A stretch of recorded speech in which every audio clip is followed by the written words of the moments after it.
Oke, jadi kisah yang akan aku ceritakan malam ini dikirim sama kita yang bernama Arya dari Bandung. Halo Mas Arya. Nah, jadi kisah horor yang diceritakan sama Arya ini terjadi di desanya Arya sekitar tahun 1990-an dan terus berlanjut sampai awal tahun 2000-an ya. Nah, pada masa itu keluarganya Arya yang terdiri dari ayah, ibu, nenek dan juga kakak laki-lakinya yang bernama Asep tinggal di sebuah desa yang kita sebut aja lah namanya ini Desa Bedok. Nah, waktu tahun itu tuh si Arya belum lahir, Wak. Jadi kisah ini tuh memang cerita turun-temurun yang diceritakan bapak, mama, sama nenek, sama semua keluarganya lah gitu. Ini diceritakan balik ke kita. Nah, selama tinggal di sana, keluarganya si Arya ini bisa dibilang ya betah-betah aja, Wak. Karena memang desa tuh nyaman juga, nah dia tentram juga.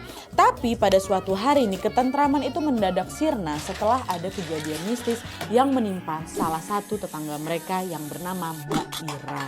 Nah, jadi Wak ceritanya, pada suatu malam Wak, Mbak Ira pada saat itu tuh baru saja melahirkan bayi yang sudah dikandungnya di rumahnya. Nah, gak lama setelah bayinya lahir ini, sejumlah ibu-ibu yang ada di desa itu pun mulailah berdatangan ke rumahnya Ira untuk menjenguk dia gitu kan.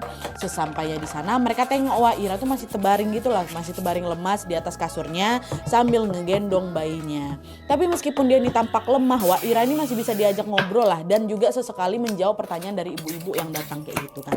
Nah, awalnya nggak ada sesuatu yang aneh di sana, wah. Mereka datang, mereka ngobrol, nanya kabarnya Ira. Tapi di tengah obrolan itu tiba-tiba sesak napas si Ira ini sambil dipegangnya leher, wah. Oh, wajahnya kesakitan kali kan.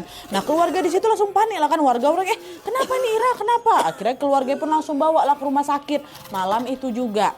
Nah, sesampainya di sana si Ira ini pun langsung lah diperiksa, wah. Dan waktu diperiksa sama dokter itu, dokter pun langsung mengatakan bahwa Ira meninggal dunia. Nggak diketahui pasti wah apa penyebab kematian Ira ini, tapi dokter menduga kemungkinan Ira ini menderita penyakit komplikasi gitulah pasca melahirkan kan. Nah, mendengar penjelasan dokter, keluarga Ira ini langsung kaget wah, terpukul lah mereka semuanya. Bahkan mereka juga sempat nggak percaya karena selama ini Ira tuh nggak pernah menderita sakit berat ataupun mengeluh sedikit pun sakit tuh selama hamil tuh nggak ada, sehat-sehat aja lah pokoknya Ira itu. Nah, meski ngerasa janggal di sini, keluarga Ira pun berusaha ikhlas dan menganggap bahwa memang kematian Ira ini adalah takdir dari Yang Maha Kuasa gitu kan, ya udah kayak gimana lagi lah gitu.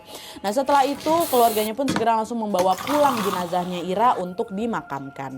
Nah, sesampainya di rumah wah jenazah Ira pun lalu dimandikan dan disemayamkan sementara nih sambil dibacakan surat Yasin. Nah, ketika jasadnya Ira ini sedang disemayamkan, mulailah itu beberapa warga mulai berdatangan ke rumahnya Ira, termasuk neneknya Arya. Di situ nenek duduk wah di dekat kaki almarhumah Ira ini sambil ngebaca surat Yasin juga. Nah, Yasin dah. Tapi pas di ujung kaki nih. Awalnya semua juga lancar-lancar aja nih. Tapi nggak lama kemudian nenek ini sadar, kok kakinya Ira macam bergerak ya, kata kayak gitu. Kaget nenek di situ,